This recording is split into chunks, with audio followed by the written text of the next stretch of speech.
volume bi ñaata la exactement mais on va commencer au moins gisoon nañ ci budget bi que ne am na ay dépenses yoo xam ne dañ ko fi daan def dañ ko daan dugal ci budget bi en réalité ça servait à payer des arriérés or arriérés du dépense budgétaire si on détaille les choses sur le plan technique arriéré du dépense budgétaire mais yenn ci arriéré yi lu ko andi woon mooy bon li ñu naan la séparation entre la sphère réelle et la sphère monétaire et financière c'est-à-dire que économie bi dafa am nu muy doxee nu gën a gaaw nu suñu mën-mën fi suñu mën-mën toll nos possibilités budgétaires donc la sphère économique est évoluée à un rythme beaucoup plus soutenu que la sphère budgétaire lu muy andi mooy sur le plan économique dañuy consommer affaire yoo xam ne après dañ koy jéem a régulariser ci budget bi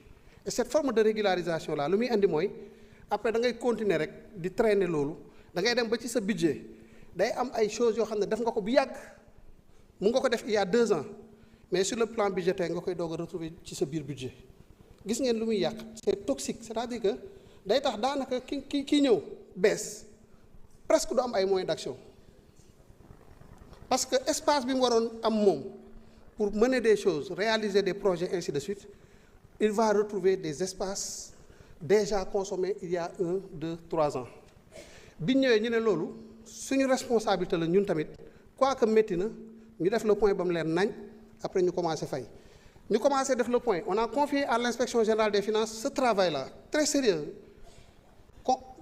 ministère yëpp mën nañ la wax ne ak toutes les corporations professionnelles inspection générale des finances am naa ak ñoom ay séances de travail organiser ay ateliers ci ay hôtels pour que li ñuy génnee ci travail boobu mu nekk quelque chose d'irréfutable ñu xam ne suñu situation arriérée fii la toll après comme commencé nañ ñu ne ñun du ñu xaar xam nañ ne le montant il risque d'être élevé mais commençons à payer déjà on a payé 500 milliards 900 on va payer 300 milliards en 2026 mi ngi ci projet de loi de finance bi su étude bi génnee wane situation bi fu mu toll dañuy xool le reliquat rek ñu jëm ko placer après on avance donc cette situation ku koy wax fii nii wax dëgg yàlla ñun nga ciy dimbale parce que ñun ñoo def li ñu jot a def yépp ñun ñoo fay 500 milliards fay prévoir 300 milliards ba noppi di def étude boo xam ne dinañu permettre ñu xam ñaata la exactement donc sur la question des arriérés aussi voilà ce que nous sommes en train de faire sur l'encours de la dette et le service de la dette je pense que vraiment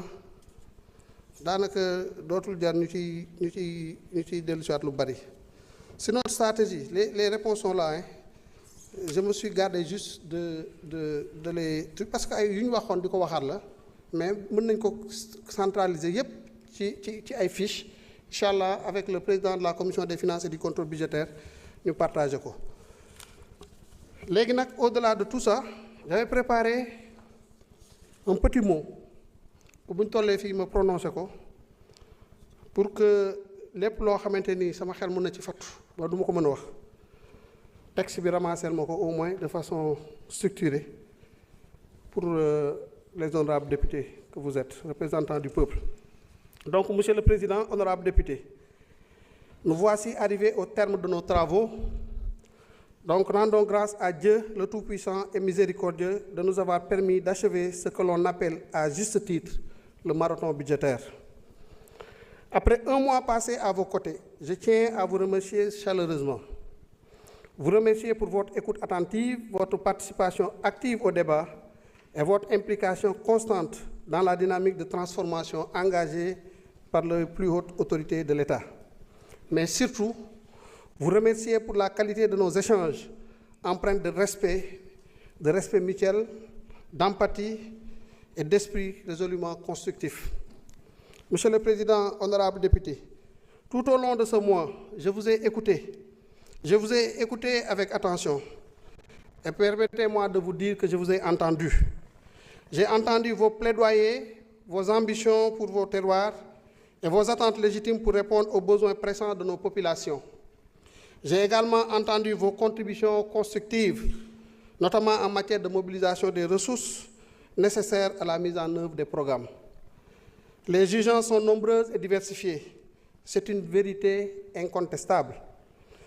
Et nos citoyens qui nous suivent depuis 1 mois dispose désormais de davantage d'éléments pour apprécier les enjeux, apprécier la situation et les contraintes budgétaires.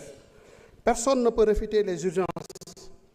C'est les infrastructures, c'est la santé, c'est l'éducation, c'est l'hydraulique, c'est l'assainissement, c'est l'agriculture, c'est la jeunesse. Les besoins sont là, ils sont énormes. Elles sont justes et elles sont justifiées. Mais gouverner, c'est prévoir. Et prévoir, c'est choisir. Et c'est cet exercice difficile que nous sommes en train de faire. Il faut distinguer entre ce qui est urgent, ce qui est important et ce qui est prioritaire. Lorsque les ressources sont limitées, l'arbitrage devient une nécessité. Tout peut être urgent, tout peut être important, mais il nous faut prioriser. Dans le contexte exigeant dans lequel nous évoluons, l'État doit exercer une priorisation stricte, fondée sur l'impact réel des politiques publiques, l'équité territoriale et la soutenabilité financière. C'est dans cet esprit que les allocations budgétaires prévues dans la loi de finances pour l'année 2026 ont été arrêtées avec prudence au terme d'arbitrage budgétaire rigoureux. Lorsque des marges de manœuvre existaient, des crédits ont été alloués. Lorsqu'elles n'existaient pas, nous avons privilégié des solutions alternatives comme l'optimisation des dépenses, le redéploiement interne, la rationalisation des programmes et phasage des investissements. Pour les principaux projets et programmes financés dans le budget que nous avons eu l'occasion de parcourir tout au long de ces 40 jours, il me plaît de rappeler l'éducation et la formation, dans lequel secteur nous prévoyons de construire des collèges, les lycées dans les 45 départements du pays pour renforcer l'inclusion scolaire et éducative.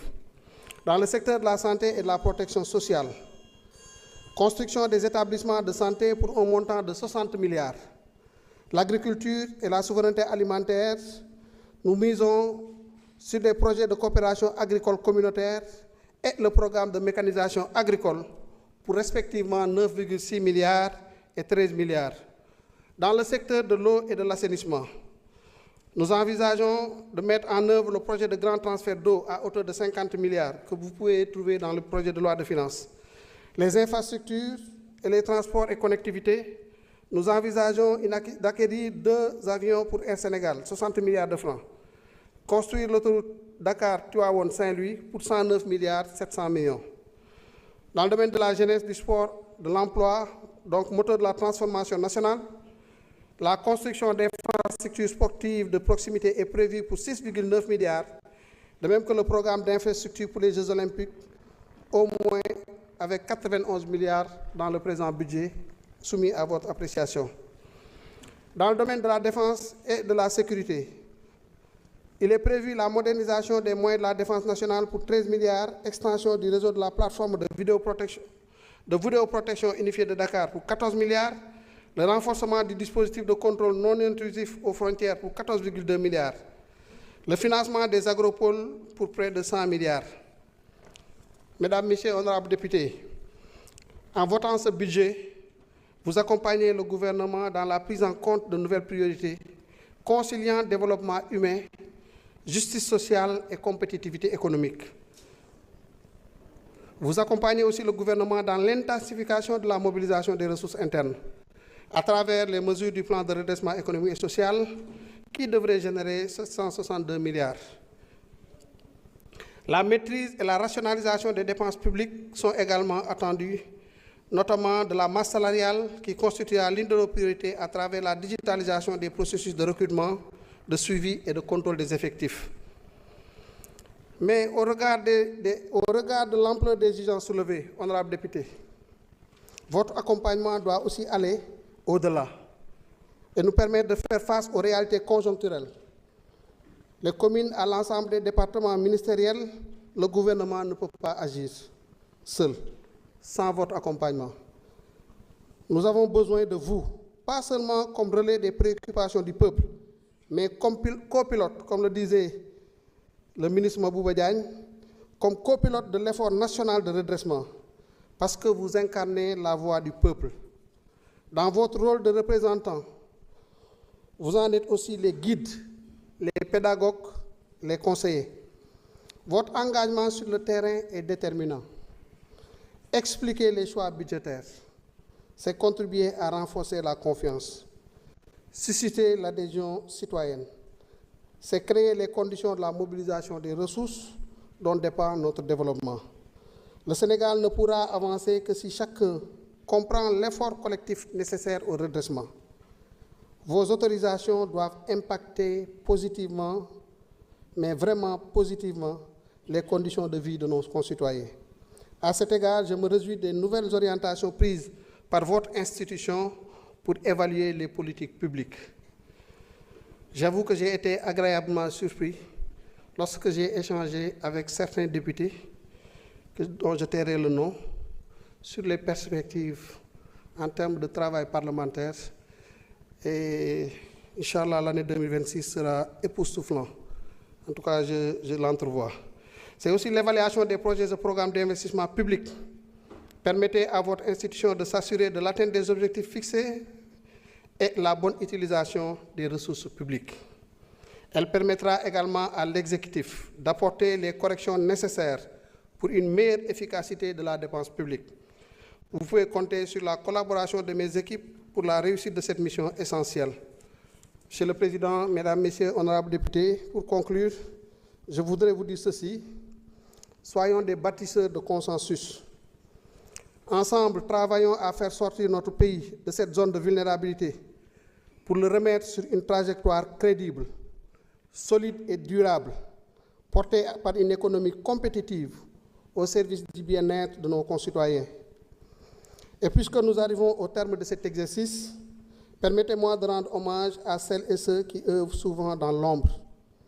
Derrière les documents de qualité que vous appréciez, ceux-là qui vous ont été présentés, derrière les chiffres que nous prononçons, les tableaux et les textes, derrière cette mécanique complexe sans laquelle l'État ne fonctionnerait pas correctement, il y a le labeur quotidien de centaines d'agents du ministère des Finances et du Budget.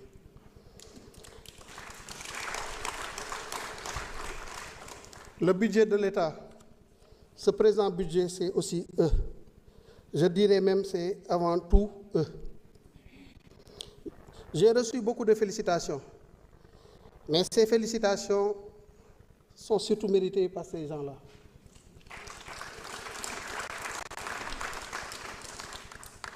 Ils sont tous compétents, tous plus compétents que moi.